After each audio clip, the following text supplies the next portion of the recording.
Welcome. My name is Dorothy Morrison. I'm the music teacher here at Clark Elementary School. And this is the 5th grade choir, Mrs. Farrell's class. Will you raise your hand if you're in Mrs. Farrell's class? And this is Anderson's class. And Mrs. Reeves' class, split.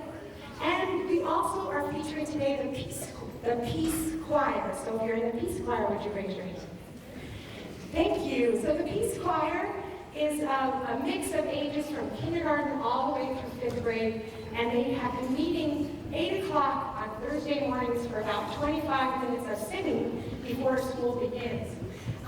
We were fortunate this year because a parent volunteered, and I'm planting a seed. This parent came to me and said, "Hey, I love to play the piano." And I said, "Great." And he said, "Well, the only trouble is I don't read music." And I thought, how am I going to take advantage of that? Well, I happened to come across this wonderful collection of songs for the Civil Rights Movement, and it was perfect. So I would like you to welcome to the Lewis and Clark stage Mr. Russ Parsons over here.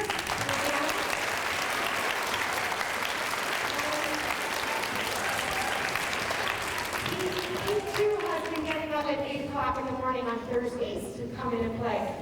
I was inspired by this production when I read it, and part of that inspiration comes from my childhood. I grew up in Pittsburgh, Pennsylvania during the tumultuous 60s, and lived with my family being very involved in the movement of busing and integration of schools at that time.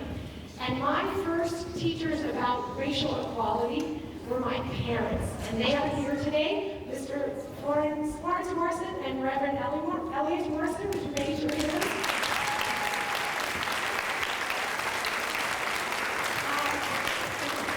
Luckily, they flew in yesterday before all this fog. They're here from Traverse City, Michigan. So without further ado, has everyone arrived? Yes, only Russ. Only Russ is not ready. Well, we'll keep talking because I need him. He's pretty important. Very excited to give this to you. Here is "Oh Freedom."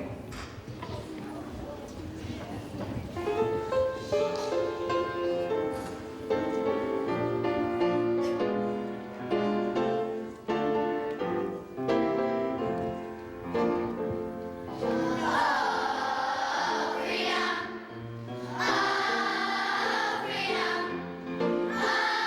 Oh,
Holman. What did he do? He opened the eyes of American people and the world by speaking against hatred, racism, and injustice, and doing it without violence, without hatred. He made them see and feel the injustice of those days and do something about it. And he was killed in the process by those who hated him for doing what most of us agreed was the right thing to do. Why does it take someone dying to wake us up? It shouldn't. Sometimes we become blind to violence and injustice. We see it in the movies all the time. Sometimes it takes a really painful event to open our eyes. And sometimes it takes a really courageous leader to help us see what we cannot see. Sometimes the hardest times are what makes us work hard to rise above them.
Woken up. And who were the other heroes in this struggle for freedom and justice?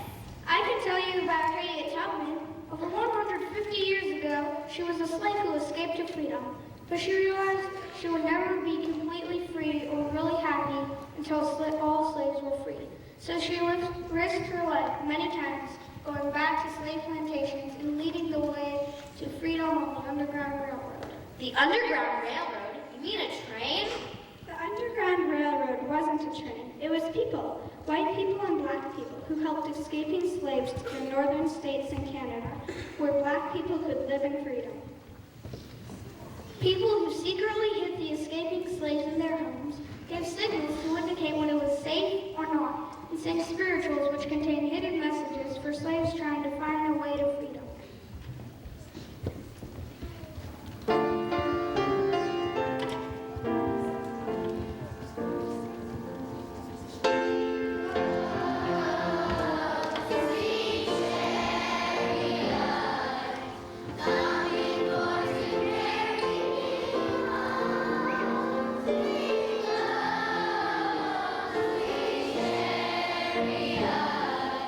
Coming for to carry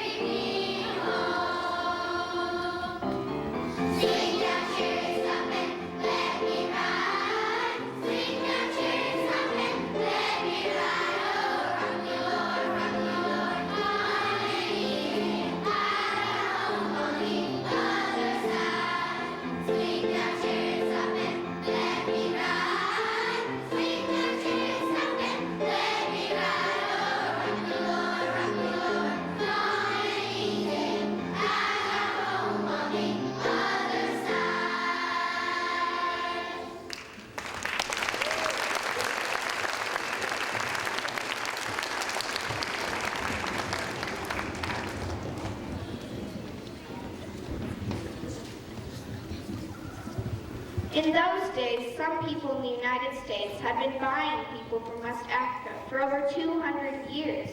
African people were being taken from their homeland by slave traders and bought and sold as if they weren't human beings and being treated horribly. Children were separated from their mothers and sold away to another plantation. People were whipped if they didn't work hard enough and given just barely enough food to live on. How could anyone live like that? Didn't they try to escape? How do you escape when slavery is everywhere around you? Where do you escape to? How do you get yourself back home? Especially when home is West Africa, hundreds of miles across the Atlantic Ocean. But some slaves did try to escape, and some succeeded. Harriet Tubman was one.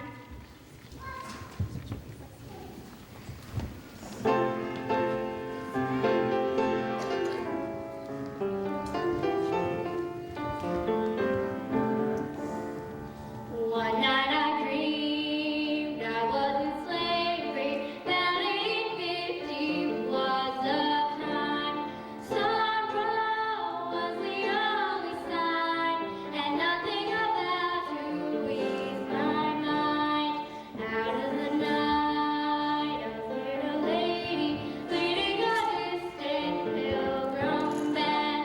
First day she come pointing her hand, now make her my boy for this young woman. Come on up, I got a lifeline. Come on up to this train of mine. Come on up, I got a lifeline. Come on up to this train of mine. They said her name was Harriet Tubman, and she drove for the Underground Railroad.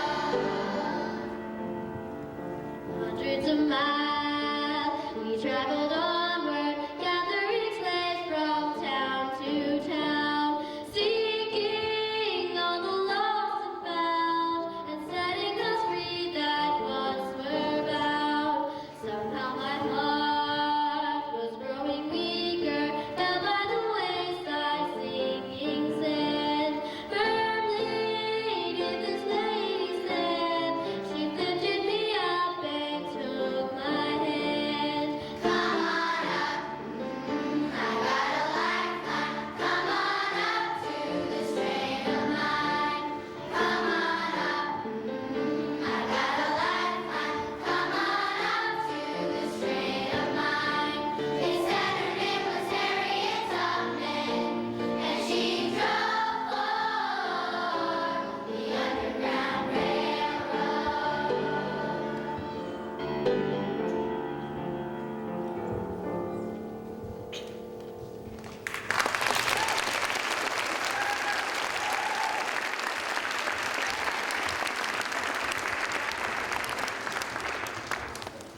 I was brave, all right. After I escaped to Pennsylvania, I got a job in Philadelphia, saved some money, and went back to get my sister and 2 children to safety. After that, I led over 300 slaves to freedom on what we called the Underground Railroad. My dream was to see my people free. I never ran my train off the track, and I never lost a passenger.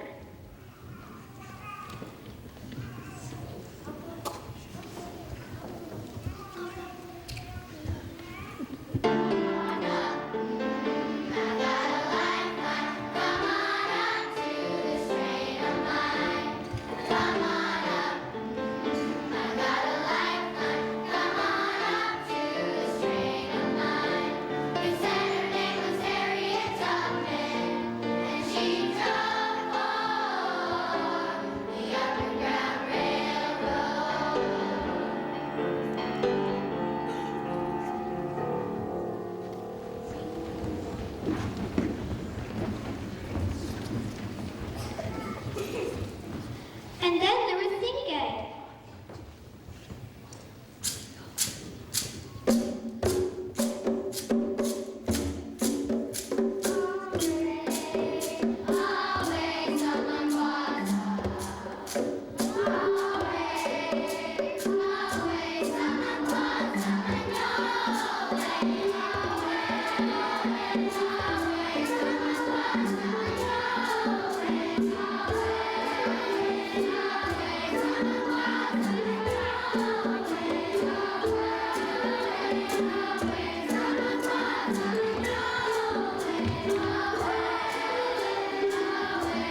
Who was Zinke? He and the other African prisoners tried to escape while the slave ship they were on, the Amistad, was still at sea. He was able to loosen himself out of the awful chains that held him and the other men, women, and children tied down in the bottom of the ship. They revolted. They fought the ship's crew and won. They tried to steer the ship back to their home in Sierra Leone, West Africa, but instead ended up in Long Island, New York, and were recaptured by the U.S. Navy. Well, that doesn't sound like a happy ending. It didn't end there. There were many good people in the United States who wanted to end this horrible slavery. They took up the cause of Sinke and the other Africans and fought their case in court. I'm not a hero. I'm just a man who will do anything it takes to go home.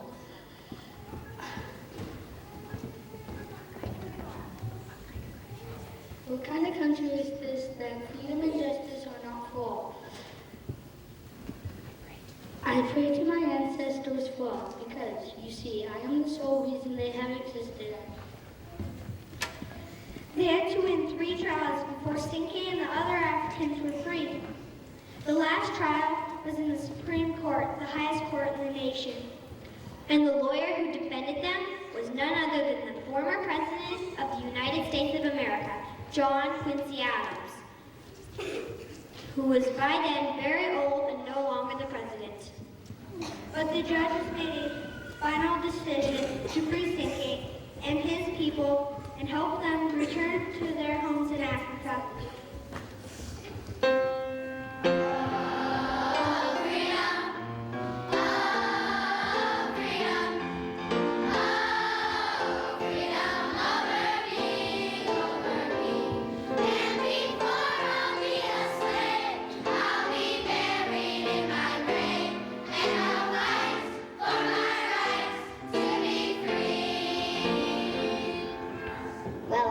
What has this got to do with me? Slavery was abolished over 100 years ago, at the time of the Civil War.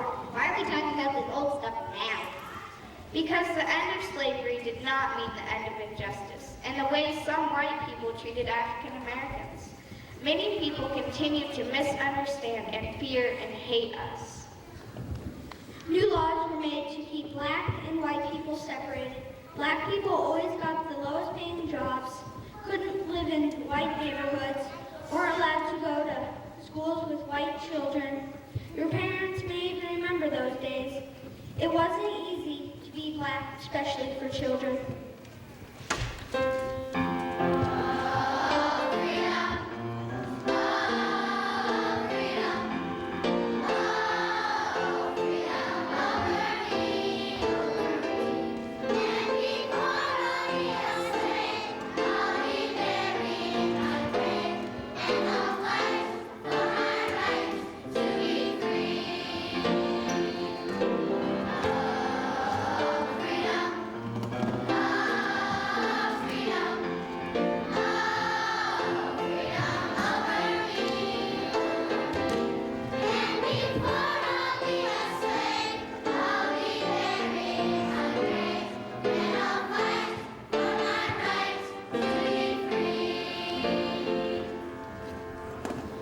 December 5th, 1955. In Montgomery, Alabama, today, a black woman by the name of Miss Rosa Parks decided to break the law by not standing up in order to give her seat to a white man on a Montgomery bus. She has been arrested and is awaiting trial in Montgomery jail.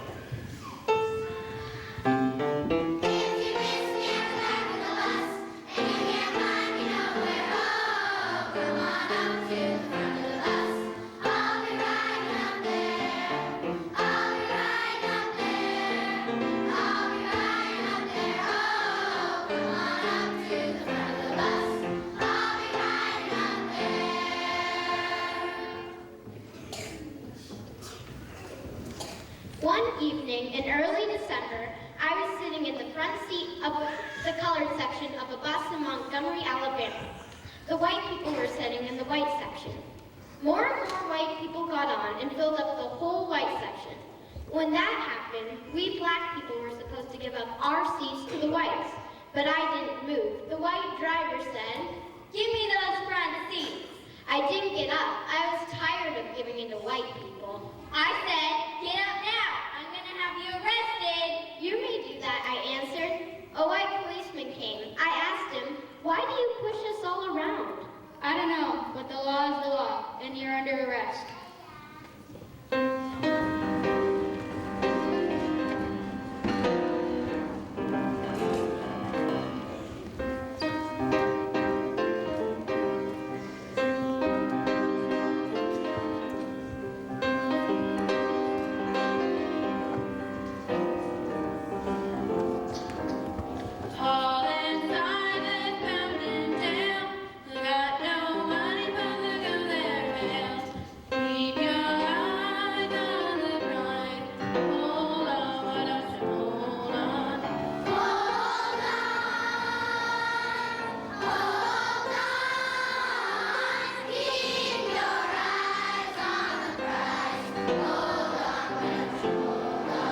For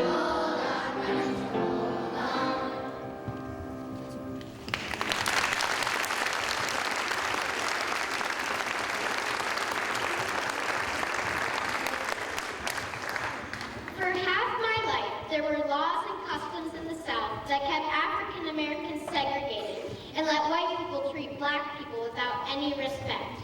It was hard to do anything about racism and segregation when white people had the power of the law behind them. Somehow we had to change the laws. I had no idea that my small action on that bus that day would help put an end to segregation.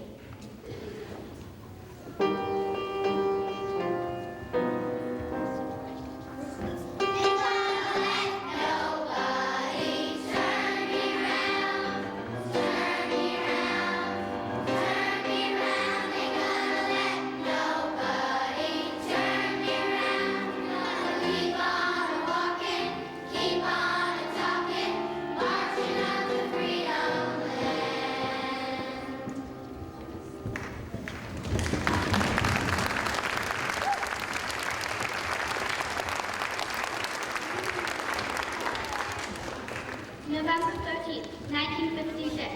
It has been almost a year now since Mrs. Rosa Parks was arrested in Montgomery, Alabama for not giving up her seat to a white man on a Montgomery bus.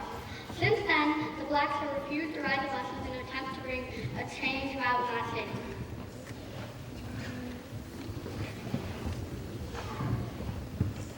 Some whites have joined them in this bus boycott, but many have been harassed for assisting giving rides to black workers who have had to walk for miles to get to and from work or school. Today, as a result of that boycott, the Supreme Court has ruled that bus segregation violates the Constitution of the United States and has outlawed discrimination on Montgomery buses. The boycott lasted 381 days, and because of it, the law has changed.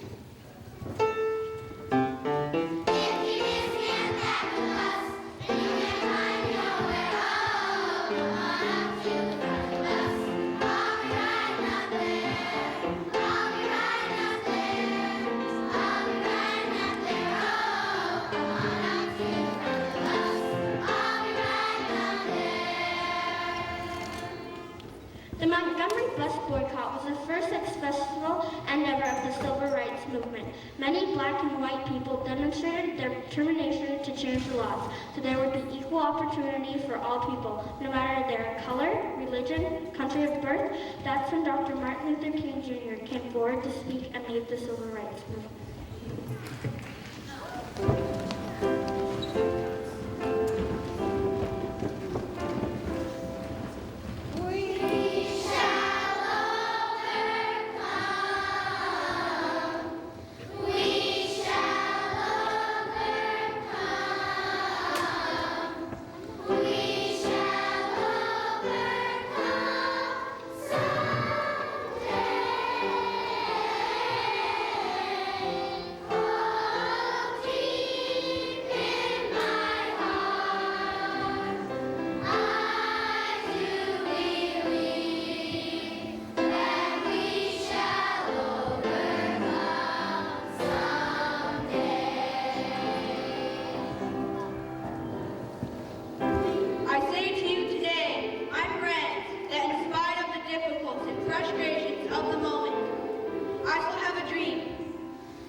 Martin Luther King helped to get the laws changed, and many people could see the error of their ways, but many others could not, and hated him all the more. He was assassinated in 1968. But the laws were changed. We have laws to protect people from hatred and meanness, unfairness and racism. We do, and that's the first step. But the struggle isn't over. There are still people who continue to hate, hurt, and prevent others from having opportunity to live with freedom and dignity. Some people discriminate against people of different color, people from a different ethnic background, people with disabilities, people who are old, people of one gender or another, people who think differently from the rest of us. It happened in Germany. It happened in Bosnia, In Rwanda. In Iraq, and sometimes it still happens in the United States. yet throughout history there have been heroes who have spoken, written signs, and fought to the end of injustice and discrimination. We need to remember and honor these people, such as Sojourner Truth, abolitionist and speaker for women's rights. John Brown, a white man who helped escaping slaves. Harriet Tubman, who returned again and again to lead fellow slaves to freedom. Frederick Douglass, who was born a slave and eventually became an American ambassador and promoter and equality. Cinque, who revolted against slavery and returned to Africa. Chief Joseph, a Nez Perce Indian who reminded the world that we all are related. Zora Neale Hurston, who wrote novels about the courage of African Americans during the Harlem Renaissance.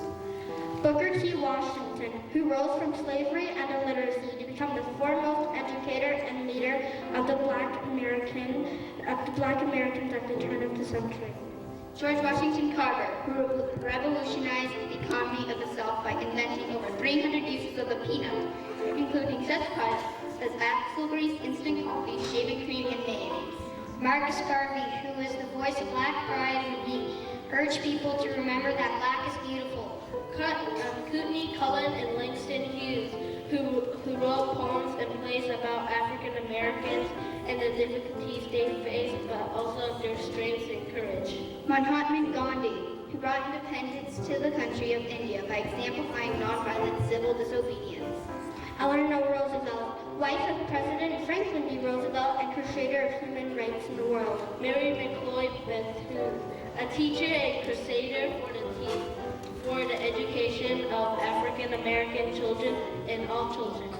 Woody Guthrie, a folk singer and composer of songs about life in America and especially the struggles for workers' rights. Pete Seeger, a folk singer who was blacklisted during the McCarthy era because he sang what was right and what was wrong in America. Rosa Parks, the brave lady who refused to give up her seat on a bus, which began the bus boycott of Montgomery, Alabama. Thurgood Marshall, the first Black Supreme Court Justice. Malcolm X, who promoted civil rights reform by any means necessary. Shirley Chisholm, the first Black woman elected to Congress and also ran for president in 1972. Nelson Mandela, who spent 27 years in prison for standing against apartheid, but then became the first Black president of modern South Africa. Mother Teresa, who furthered the cause of equality by serving the poorest of the poor. And Dr. Martin Luther King Jr., who persevered despite imprisonment, hatred, and fear to be the voice of conscience in America and the champion of nonviolence as means for making this a better world. Let us not forget these heroes of the past and present. They remind us of the great things we can do to make a better world for ourselves and for others.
younger people, please raise your hands.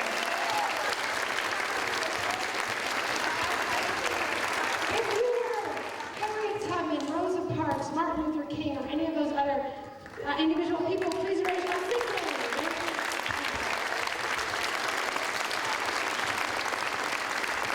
If you were an African boy, a slave catcher, or a musician, raise your hand.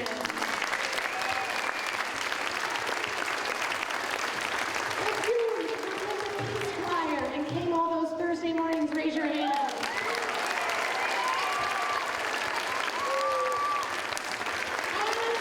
And if you participated in this program, would you raise your hand, everybody?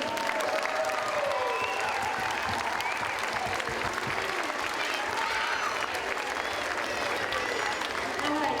Thank you so much for coming. I wish you a very happy holiday, and mine is certainly off to a good start with such important messages by these kids. I didn't really have to direct them. That was really them on their own. The singing just came naturally. They're very wonderful repertoire of songs. So happy Martin Luther King Day, and we'll have this group sit, and we'll let the children go first. If we could let the kindergartners go out first, and